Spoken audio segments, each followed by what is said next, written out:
Hello everyone. ఈరోజు వీడియోలో tomato egg curry ఎలా ప్రిపేర్ చేశాలో చూసేద్దాం.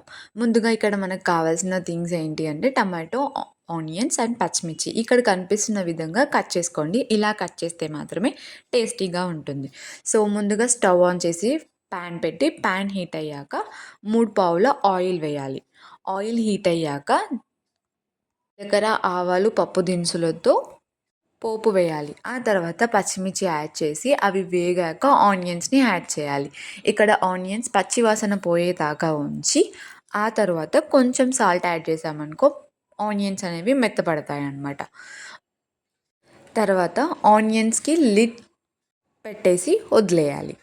5 మినిట్స్ అలానే వదిలేసాక ఓపెన్ చేసి ఇలా మిక్స్ చేసి అల్లం వెల్లుల్లి పేస్ట్‌ని యాడ్ చేయాలి. అల్లం వెల్లుల్లి పేస్ట్ కూడా పచ్చివాసన పోయేదాకా ఆయిల్‌లో ఫ్రై చేయాలి. ఆ తర్వాత పసుపు యాడ్ చేసి ముందుగా మనం కట్ చేసి పెట్టుకున్న టమాటోస్‌ని యాడ్ చేసి మిక్స్ చేసుకోవాలి. టమాటోస్ యాడ్ చేశాక అవి కొంచెం మెత్తబడేదాకా లిడ్‌ని క్లోజ్ చేసి ఉంచాలి. టమాటోస్ మెత్తబడడానికి మళ్ళీ ఇంకొంచెం సాల్ట్ యాడ్ చేసి లిడ్ క్లోజ్ చేయాలి. ఆ తర్వాత టమాటోస్ ఇలా కనిపిస్తున్న విధంగా ఉడికాక 2 స్పూన్స్ ఆఫ్ కారంని యాడ్ చేయాలి. అండ్ అలాగే జీలకర్ర మెంతుల పొడి, ధనియా పౌడర్ యాడ్ చేసి ఈ 3ని బాగా మిక్స్ చేసి మళ్ళీ లిడ్‌ని క్లోజ్ చేయాలి. అండ్ ఇక్కడ లిడ్ పైన మనం వాటర్ యాడ్ చేయాలి. ఇలా వాటర్ యాడ్ చేయడం వల్ల కర్రీ అనేది మాడిపోదు అండ్ అలాగే వాటర్ ఫామ్ అవుతాయి.